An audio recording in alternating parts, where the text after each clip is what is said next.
तो सत श्री अकाल दोस्तों, आज की इस वीडियो में हम आपको बताएंगे सिख धर्म के इतिहास के बारे में। सिख धर्म के इतिहास के बारे में आज की इस वीडियो में हम देखेंगे। मैं आपको बता दूं, सिख धर्म, बौद्ध धर्म और जैन धर्म, इन तीनों धर्मों से रिलेटेड मैं दो वीडियो बनाऊंगा। पहले वीडियो में क्या रहेगा, उस धर्म के इतिहास के बारे में रहेगा।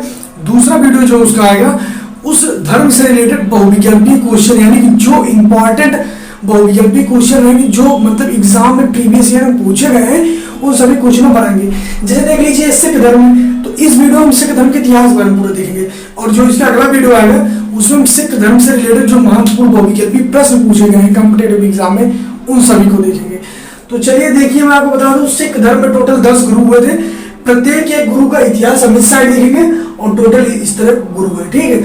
और जो गुरु का नाम याद करने का ट्रिक है, वो भी मैं आपको 5-7-8 गुरु का नाम तो बहुत आसानी के साथ मैं आपको याद करवा दूंगा कि आपसे भूलेगा ही नहीं।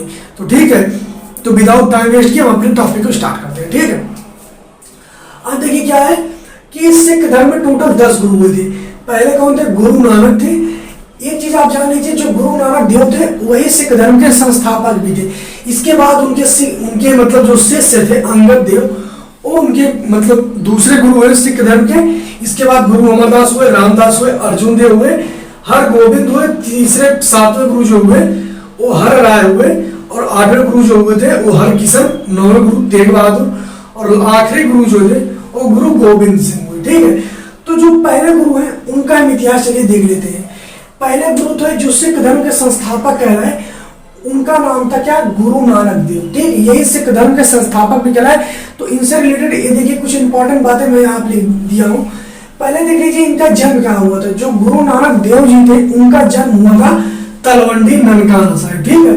तलवंडी ननकाना साहिब में हुआ था इनका जन्म, जो कि पूछा जाता है, इंपॉर्टेंट है। इसके बाद इनकी माता का नाम था तृप्ता देवी, इनके पिता का नाम था मेहता कालू, ठीक है। इनके पिता क्या नाम था? मेहता कालू। पत्नी का नाम था सुलखनी देवी। इसके बाद जो इनके शिष्य थे वो अर्जुन देव थे।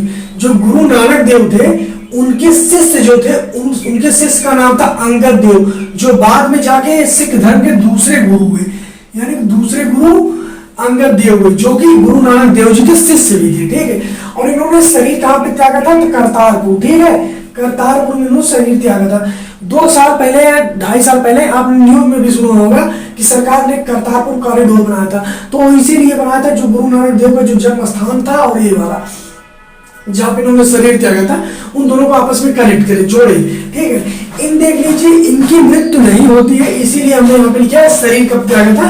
करतारपुर में त्याग दिया था। और रही बात कब त्यागा था और इनके जन्म कब हुआ था, ये आपके एग्जाम में ज्यादा नहीं पूछा जाता, इसलिए मैं इसे नहीं बता रहा हूँ, ठीक है। आप देखिए इनसे रिलेटेड 2-3 बातें आप जान लीजिए।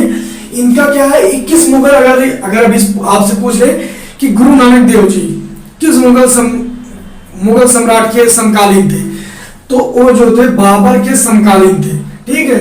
जो गुरु नानक देव जी थे ये बाबर के समकालीन थे, ये बाबर के समकालीन थे। और जो गुरु नानक जी थे इन्हीं को ही सिख धर्म का संस्थापक भी माना जाता है। जो सिख धर्म के संस्थापक थे वो कौन थे? गुरु नानक थे, ठीक है, गुरु नानक देव। इसके बाद सिख धर्म में क्या है, लंगर व्यवस्था का प्रचलन किया। जैसे आप सभी जानते हो, जो गुरुद्वारा होता है वहां खाना खिलाया जाता है फ्री में, तो उसी को कहते हैं लंगर। तो लंगर व्यवस्था का जो शुरुआत अगर किसी ने किया था, तो गुरु नानक देव जी ने ही लंगर व्यवस्था का मतलब प्रचलन किया, यानी शुरुआत उन्होंने ही किया था, ठीक है। तो जो गुरु नानक देव जी थे, यानी कि जो सिख धर्म के पहले गुरु थे, जिनका नाम था गुरु नानक देव, इनसे रिलेटेड ये सभी बातें जान लिए कि इनके जन्म कहाँ हुआ था, माता पिता पत्नी का क्या नाम था। इसके बाद जो इनके शिष्य थे, वो इनके शिष्य का क्या नाम था? अंगद देव। शरीर इन्होंने करतारपुर में त्याग किया था। और अगर पूछा जाए किस मुगल सम्राट के समकालीन थे, तो बाबर के समकालीन थे, इसलिए हमने लिख दिया बाबर के समकालीन थे। और इन्हीं को ही सिख धर्म का संस्थापक माना जाता है। और जो गुरुद्वारा होता है उसमें जो लंगर वाली व्यवस्था रहती है, जो फ्री में खाना खिलाया जाता है, उसका शुरुआत यदि किसी ने किया था तो उनका नाम था गुरु नानक देव। इन्होंने ही शुरुआत करवाया था, ठीक है। तो गुरु नानक देव से रिलेटेड इतना ही इंपॉर्टेंट चीज है जो आपके मतलब एग्जाम में पूछा जाता है, ठीक। अब चलिए हम देख लेते हैं गुरु अंगद देव। तो मैं आपको पहले बता दूं आप कैसे नाम याद करेंगे। पहले आप ये जानिए सिख धर्म के संस्थापक कौन थे? गुरु नानक देव, यानी कि पहले गुरु कौन थे सिख के? गुरु नानक देव। दूसरे कौन थे? अंगद देव। अंगद देव को आप ऐसे भी याद कर सकते हैं कि इनके शिष्य थे, इसके बाद वो दूसरे गुरु कहलाए। यदि आप नहीं याद कर सकते तो आप ये जान लीजिए, जो लोग रामायण देखे होंगे वो जानते होंगे अंगद जो थे उस बाली के पुत्र थे, ठीक है। अंगद जो थे, अंगद के पिता जो थे, इनके पिता थे दो भाई, इनके पिता टोटल दो भाई थे। जो अंगद थे, अंगद के पिता कौन था? बाली। और बाली कितने भाई थे? दो। तो इसलिए आप ऐसे याद कर सकते हैं कि जो अंगद थे वो दूसरे नंबर के गुरु थे, ठीक है। तो चलिए अब हम देख लेते हैं इनका इतिहास, गुरु अंगद देव का इतिहास क्या है।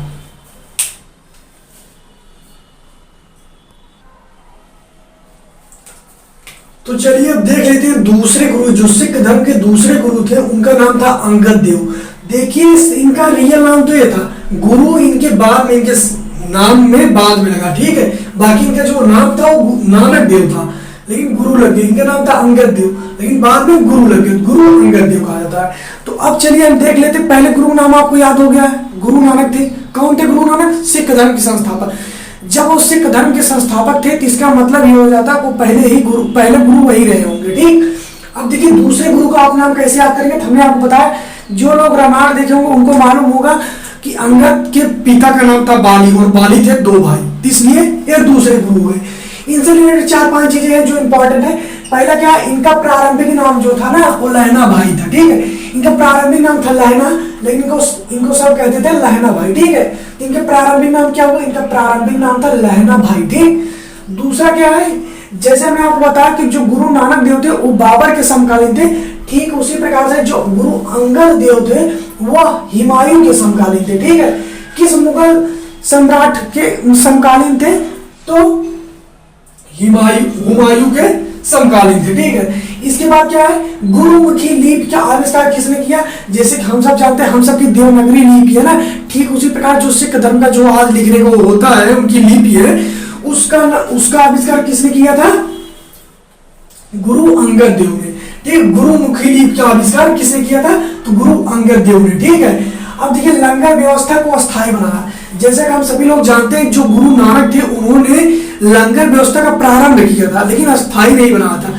लेकिन जो गुरु अंगद देव थे इन्होंने लंगर व्यवस्था को अस्थायी बना दिया कि लंगर व्यवस्था हर गुरुद्वारे में अस्थायी है, मतलब बना दी, ठीक है। इन्होंने केवल शुरुआत किए थे, पर उस व्यवस्था को अस्थायी अंगद देव ने बनाया था, ठीक है। चलिए अब चलते हैं तीसरे गुरु जिनका नाम था अमरदास। अब इनके बारे में हम देख लेते हैं कि गुरु अमरदास के बारे में से रिलेटेड महत्वपूर्ण क्वेश्चन जो आपके एग्जाम पूछे जाते हैं।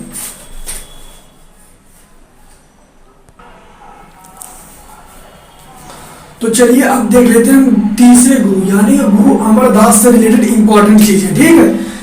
तो देख लीजिए हमने आपको क्या बताया, गुरु नानक देव जी जो थे वो सिख धर्म के संस्थापक और पहले गुरु थे, और उनके शिष्य जो थे अंगद देव दूसरे गुरु कहलाए। तो ठीक है, अब देखिए तीसरे गुरु कौन थे? तीसरे गुरु थे अमरदास। तो गुरु जो अमरदास थे जो कि तीसरे गुरु थे, इनके पुत्री का नाम क्या था? बीबी भानी। इसीलिए हमने लिख दिया है कि गुरु अमरदास की पुत्री कौन थी? बीबी भानी। यहाँ पे देख लीजिए गुरु अमरदास की पुत्री बीबी भानी, और जो इनकी पुत्री थी, इनकी पुत्री के पति का क्या नाम था? रामदास, ठीक है।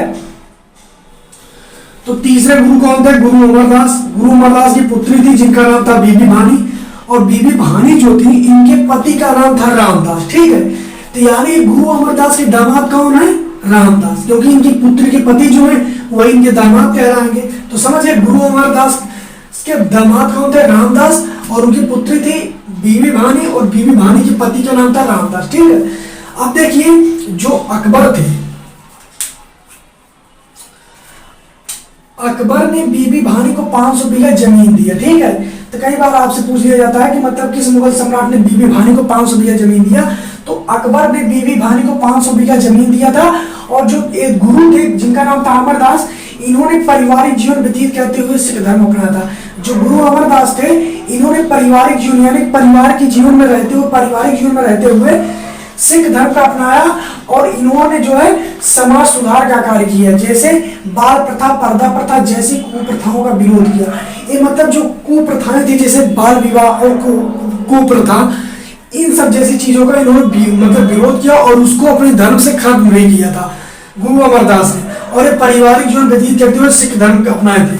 और अगर आपसे पूछा जाए कि किस मुगल सम्राट के समकालीन थे, अकबर के समकालीन थे, ठीक। इसीलिए यहाँ पे लिखा भी है कि अकबर ने बीबी भानी को 500 बीघा जमीन दी है। ठीक है, इसका मतलब जो थे गुरु नानक देव ये बाबर के समकालीन थे, अंगद देव जो थे वो हुमायूं के थे, हुमायूं, और इसके बाद जो अमरदास थे वो थे अकबर की। ठीक है, अब चलिए देख लेते हैं जिस तरीके से गुरु नानक देव जो शिष्य थे अंगद देव दूसरे गुरु बन गए और इनके जो दामाद थे रामदास वो चौथे गुरु बन गए। तो चलिए अब देख लेते हैं चौथे गुरु अमरदास के बारे में इंपॉर्टेंट चीजें, इनसे रिलेटेड इतनी चीजें इंपॉर्टेंट थी। ठीक, अब इसी को आपसे अलग अलग प्रकार से पूछ लिया जाता है। तो चलिए अब देखते हैं गुरु रामदास की कहानी। तो मैं आपको पहले बता दूं गुरु रामदास को आप कैसे याद करेंगे, इन सभी चीजों को अभी मैं एक बार लास्ट में बताऊंगा, अभी नहीं। ठीक है, गुरु रामदास से रिलेटेड 3-4 चीजें हम देख लेते हैं। तो देख लीजिए, हमने आपको बताया था जो गुरु अमरदास थे उनकी जो पुत्री थी बीबी भानी, उन्हीं के पति थे रामदास। तो गुरु जो रामदास थे इनकी पत्नी को 500 बीघा जमीन मिला था, उसी 500 बीघाओं में इन्होंने अमृतसर शहर बसाया। जो इनकी पत्नी को 500 बीघा अकबर ने दिया था उसी जमीन में इन्होंने अमृतसर शहर बसाया, और इस अमृतसर शहर को पहले रामदासपुर भी पहले कहा जाता था। अभी जैसे अमृतसर कहा जाता, बहुत पहले से रामदासपुर भी कहा गया था। ठीक है, और इन्होंने क्या किया, तो जो इन्हें जमीन मिली थी ना उस जमीन में इन्होंने एक तालाब बनवाया। ठीक है, एक तालाब बनवाया। तालाब का आप जानते हैं पर्यायवाची एक सर भी होता है, एक सरोवर भी होता है। ठीक है, तो क्या हुआ, सर भी होता है और सरोवर भी होता है तालाब का। अब जिस तरीके से हमारे धर्म में क्या होता है, अगर आपके अंदर जैसे होता है कि आप गंगा नहाने तो आपके अंदर अगर कोई अशुद्धि या कोई जो पाप वाप किए रहते हैं वो सब समाप्त हो जाता है, ऐसी मान्यता है। ठीक उसी प्रकार से यही मान्यता सिख धर्म में इस मतलब तो अमृत तालाब, तो तालाब से क्या हुआ, एक तालाब हो गया सर, एक हो गया सरोवर, तो इसी से इसका नाम पड़ गया अमृतसर। ठीक है, तो एक बार मैं पूर्ण आपको रिवाइज करा दूं तो गुरु रामदास ने अमृतसर शहर को बसाया था, जो 500 बीघा जमीन मिला। इसके बाद उसी में और उसी अमृतसर को पहले क्या कहा जाता था, रामदासपुर भी कहा जाता था, और उसी जो जमीन पाए थे उसी जमीन पे इन्होंने एक तालाब का निर्माण करा जिसे बाद में अमृतसर भी कहा गया। तो ये चीजें थी इनसे इंपॉर्टेंट रिलेटेड। अब चलिए गुरु अर्जुन देव पे हम चलते हैं। ठीक है, और अभी जितने भी गुरु हैं गुरु का नाम आप कैसे याद रखेंगे उसे भी मैं अभी लास्ट में आपको बता दूंगा। तो चलिए गुरु अर्जुन देव के बारे में जान लेते हैं।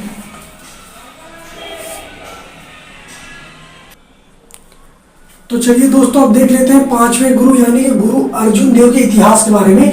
इनसे थोड़ा सा रिलेटेड चीजें बड़ी है तो आप देखते रहिए, बस आप समझ जाएंगे, बस केवल आप देखते रहिए। तो देखिए जो गुरु अर्जुन देव थे वो चौथे गुरु गुरु रामदास के तीसरे पुत्र थे। यानी कि आप इसीलिए देख लीजिए आपने लिखा है गुरु रामदास, यहाँ पे आप गुरु लिख दीजिएगा, गुरु रामदास के तीसरे पुत्र थे। अर्जुन देव जी जो थे वो गुरु रामदास के तीसरे पुत्र थे, और इनको सच्चा बादशाह भी कहा जाता है, इनको सच्चा बादशाह कहा जाता है। ठीक है, इन्होंने क्या किया था, जो गुरु रामदास थे उन्होंने अमृतसर शहर बसाया। ठीक है, और उस शहर में उस शहर जो बसाया था शहर उसमें उन्होंने एक तालाब का निर्माण भी करवाया था ना।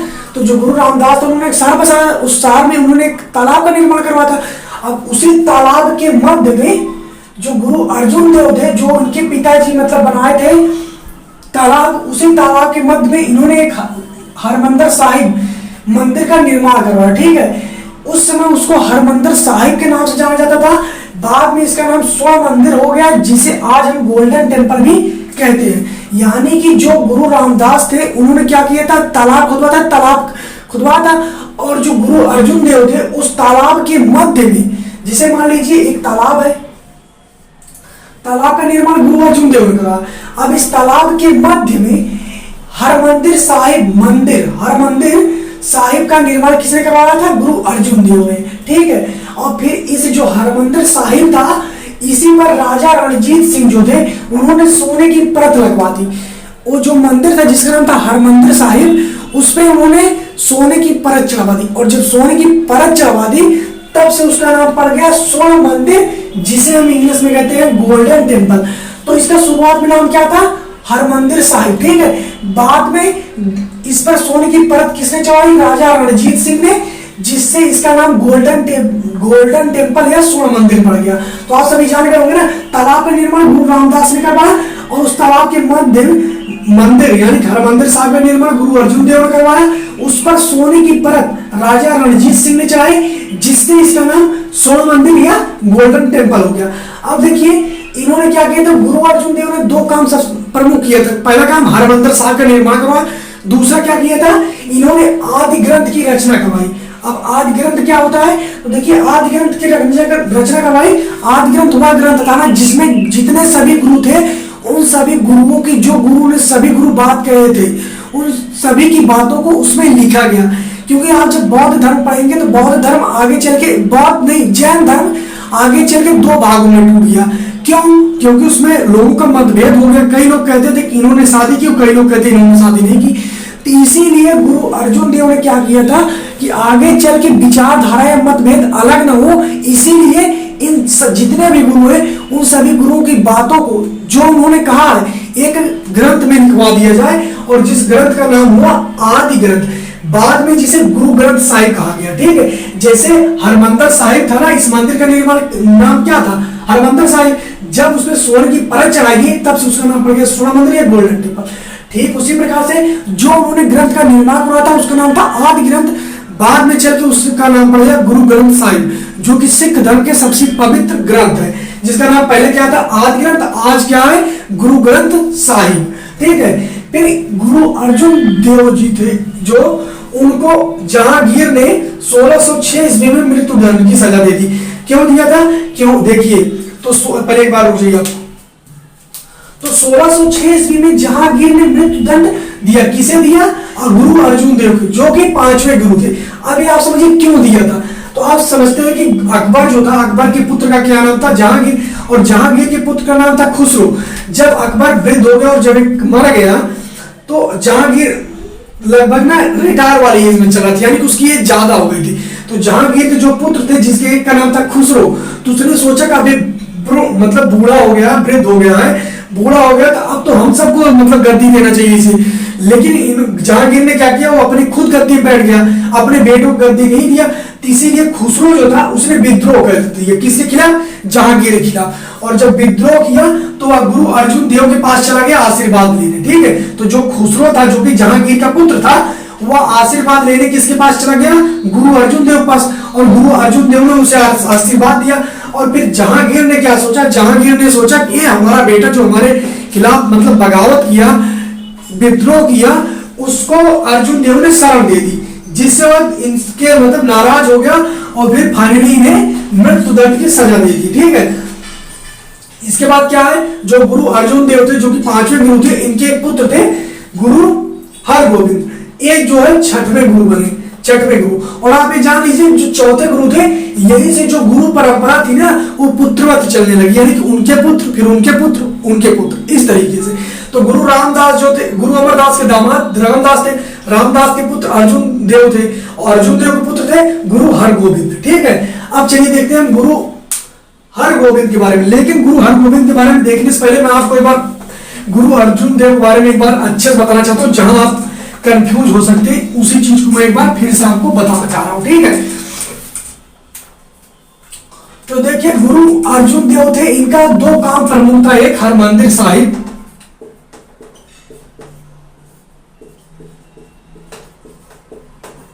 हरमंदिर साहिब, और दूसरा क्या था आदि ग्रंथ। मैं थोड़ा जल्दी लिख रहा हूं। देखिए गुरु अर्जुन देव थे, इन्होंने हरमंदिर साहिब का निर्माण करवाया और आदि ग्रंथ की रचना करवाई। इसमें क्या था, जितने भी सिख गुरु थे उन सभी सिख गुरुओं की बातों को लिखा गया, जिससे आगे चल के विचारधारा एक ना हो कि नहीं गुरु गोविंद सिंह ने कहा था कि कोई कहे नहीं गुरु नानक देव जी ने कहा था, कोई कहे कुछ और। इससे जो धर्म है वो दो पार्ट में डिवाइड हो जाता है, इसीलिए उन्होंने इस ग्रंथ की रचना कराई और सभी गुरुओं की बातों को लिखवा दिया। और हरमंदिर साहिब क्या था, हमने बताया गुरु रामदास ने एक तालाब का निर्माण करा, उस तालाब के मध्य में हरमंदिर साहिब मंदिर का निर्माण गुरु अर्जुन देव ने करवाया। बाद में एक राजा थे जिनका नाम था राजा रणजीत सिंह ने, उन्होंने उसके ऊपर सोने की परत चढ़वा दी, जिससे उसका नाम, इस मंदिर का नाम क्या हो गया, गोल्डन टेम्पल कह सकते हैं या स्वर्ण मंदिर। ठीक है, और जो ये आदि ग्रंथ है इसका नाम बाद में चल क्या हो गया, गुरु ग्रंथ साहिब।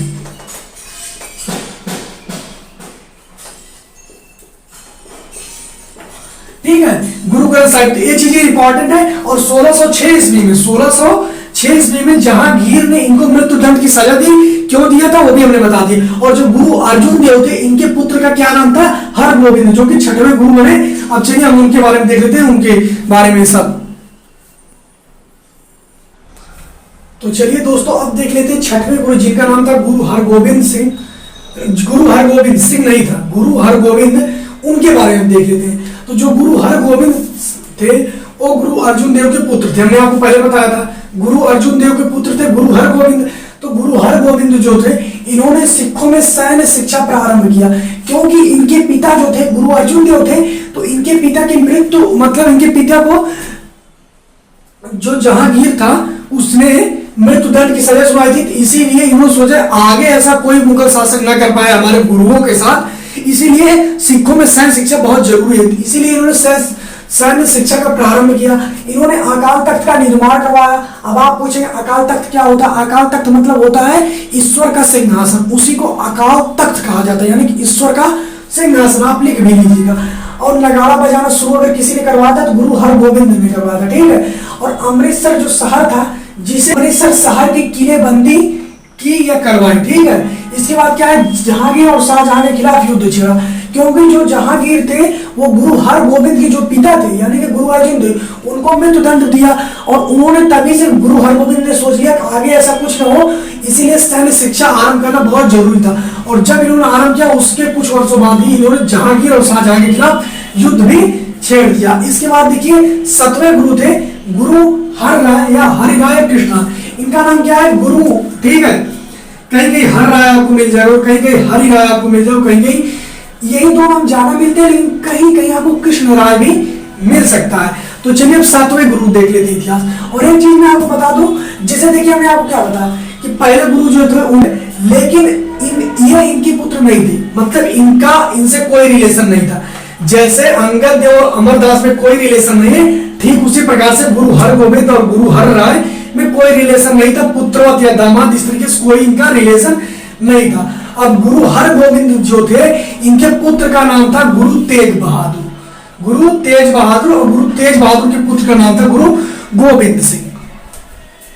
ये अभी आपको आगे बताएंगे, क्योंकि यहां से जो था रामदास, गुरु रामदास से दामाद और फिर यहां से पुत्र पुत्र चलने लगा, लेकिन यहां से गुरु हरगोबिंद और गुरु हर राय में कोई संबंध नहीं था, यानी पुत्रवत और दामाद का कोई संबंध। दोस्तों चलिए देख लेते हैं गुरु 7वें जो थे हर राय, यानी हर राय कृष्ण राय, उनका इतिहास। इनके बारे में कुछ नहीं पूछा जाता, बस बेसिक चीजें जान लीजिए।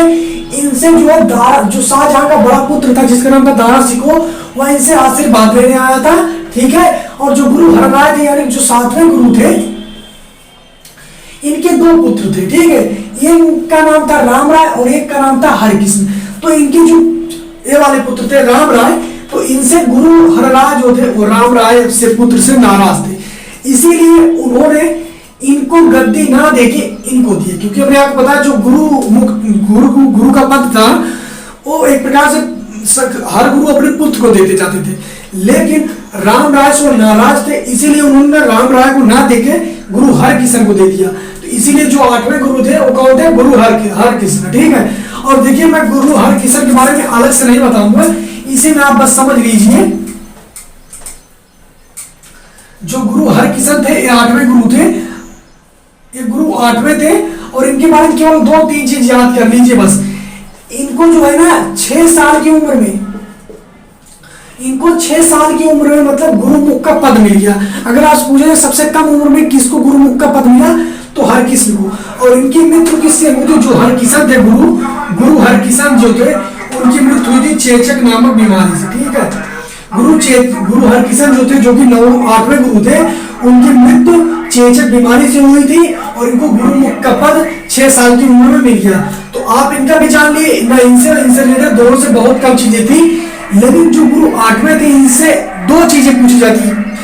इनके किस गुरु की मृत्यु चेचक नामक बीमारी से हुई? तो गुरु हरकिशन।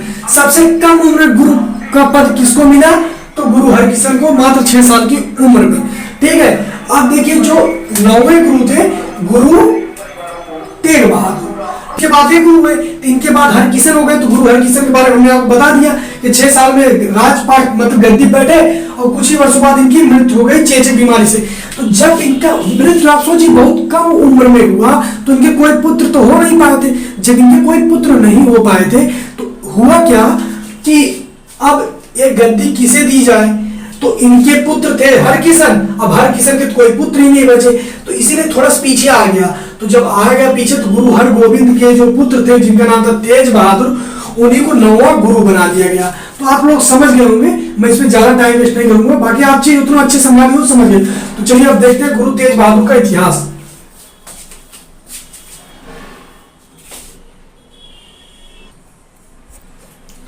तो चलिए जो 9वें गुरु थे, गुरु जी का नाम था गुरु तेज बहादुर, जो कि गुरु हरगोविंद के पुत्र थे, उनका इतिहास जान लेते हैं। तो देखिए गुरु हर तेज बहादुर जी जो थे और 9वें गुरु थे और वो गुरु हरगोविंद के पुत्र थे।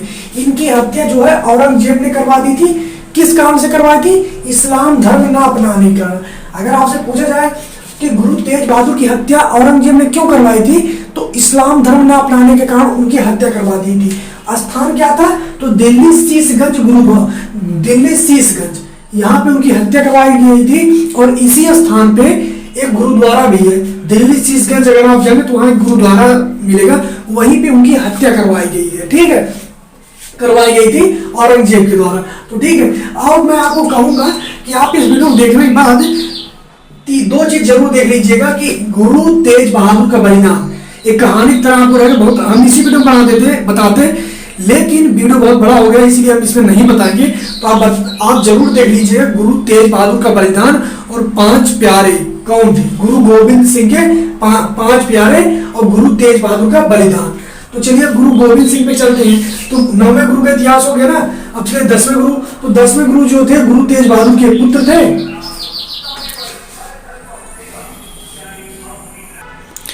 तो चलिए दोस्तों लास्ट गुरु जिनका नाम था गुरु गोविंद सिंह, इनका इतिहास जान लेते हैं। तो देख लीजिए जो गुरु गोविंद सिंह जी थे, इनका जन्म जो हुआ था पटना में हुआ था 1666 में।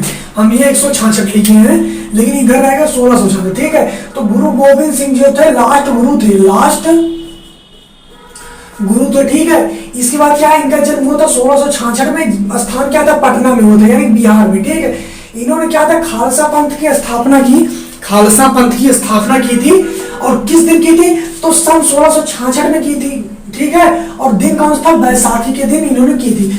और देखिए इन्होंने सिंह और कौर परंपरा का शुरुआत की। जिसे देखिए जैसे हरभजन सिंह, गुरमीत सिंह, तो इस तरीके से जो नाम होता है सिंह, जो सिखों के नाम के, जैसे मनमोहन सिंह जो कि हमारे पूर्व प्रधानमंत्री भी थे, तो जो सिख रहेंगे वो अपने नाम के पीछे सिंह लगाएंगे, क्योंकि उनका मानना था जो सिख होता है वो एक सिंह की तरह होता है, इसलिए उन्होंने सिंह शब्द का इस्तेमाल किया। प्रत्येक सिख को अनिवार्य है सिंह लगाना, और जो लड़की रहेगी वो कौर लगाएगी। ठीक है, कौर 5 ककार दिया। ठीक है, उन्होंने बताया कि 5 मतलब सिखों के लिए 5 चीज अनिवार्य क्या था? एक था मतलब केस, दूसरा था केस, कंघा, कच्छा, कड़ा और कृपाण। कृपाण एक छोटा सा तलवार की तरह होता है, केस, कंघा, कच्छा, ये सब आप समझते ही है। ठीक है,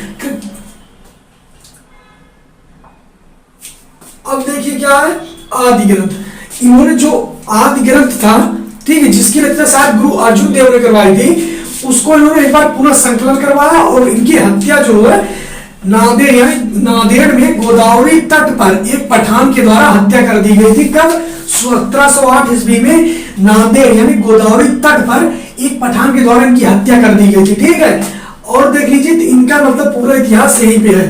ठीक, अब देख लीजिए सबसे बड़ी चीज ये आ गई, जो कि मैंने आपको लास्ट में कहा था कि नाम आप कैसे याद करेंगे। तो देख लीजिए मेरे दोस्तों, मैं जल्दी से बता देता हूँ, क्योंकि गुरु नानक देव थे, उनको आप संस्थापक मानते हैं ना, तो इसका मतलब पहले गुरु, और उनके शिष्य कौन थे? गुरु अंगद देव, जो कि हो गए दूसरे गुरु। ठीक है, अब ऐसे भी आप याद कर सकते हैं, गुरु जो अंगद देव थे, इनके पिता का नाम था बाली, और बाली था 2 भाई, यानी कि दूसरे गुरु। अमरदास का आप याद कर लीजिए, रामदास। रामदास मतलब राम भगवान। जो लोग रामायण देखे होंगे उनको मालूम होगा जो भगवान राम थे वो 4 भाई थे, यानी कि चौथे गुरु हो गए। और जो लोग महाभारत देखे होंगे उनको मालूम होगा जो अर्जुन थे वो 5 भाई थे। तो चौथे गुरु कौन हो गए? रामदास। किससे याद करेंगे? राम, यानी भगवान राम 4 भाई थे, यानी कि रामदास चौथे गुरु थे। अर्जुन 5 भाई थे, यानी गुरु अर्जुन देव थे, वो 5वें गुरु थे। ठीक है, आप देखिए गुरु हरगोविंद। ठीक है, 5 तक याद कर लिए। पहले गुरु नानक संस्थापक, दूसरे हो गए उनके शिष्य यानी कि अंगद देव। अंगद देव मतलब कैसे? दूसरे, क्योंकि अंगद के पिता 2 भाई थे, तो दूसरे गुरु हो गए। अमरदास का आप याद कर लीजिए, चौथे गुरु थे रामदास। राम यानी भगवान राम 4 भाई, तो चौथे हो गए। अर्जुन 5 भाई यानी 5वें गुरु। अब देख लीजिए लास्ट गुरु आपको मालूम है गुरु गोविंद सिंह, और 9वें गुरु याद कर लीजिए गुरु तेज बहादुर। तो सभी गुरु का नाम याद हो गया, मात्र 6वें से लेके 8वें तक इन्हीं 3 गुरु का नाम आप केवल याद कर लीजिए। पहले गुरु आप जानते हैं गुरु नानक देव, वो संस्थापक हो गए पहले गुरु। लास्ट गुरु गोविंद सिंह, इसका मतलब वो 10वें गुरु। इसके बाद गुरु गोविंद सिंह ने ऐसा नियम कर दिया कि उन्होंने जो गुरु ग्रंथ साहिब था उसी को गुरु मान लिया। तो इसके बाद गुरु की जो परंपरा थी उसको खत्म कर दिया गया। तो दोस्तों यही था सिख धर्म का इतिहास। आपको वीडियो कैसा लगा? मुझे ऐसा लगता है जितने भी सिख धर्म से रिलेटेड चीजें थी मैंने आपको सभी चीजें बता दी। जो भी चीजें आपके बोर्ड एग्जाम मतलब कॉम्पिटेटिव एग्जाम में पूछा जाता है उन सभी को मैंने बताया है। अगला वीडियो जो इसके बाद जो बौद्ध धर्म आ गया, फिर जैन धर्म। तो वीडियो यदि आई हो कि आपको वीडियो अच्छा लगा हो तो कमेंट जरूर करें, अपनी राय दें। मिलते हैं नेक्स्ट वीडियो में, तब तक के लिए जय हिंद, वंदे मातरम।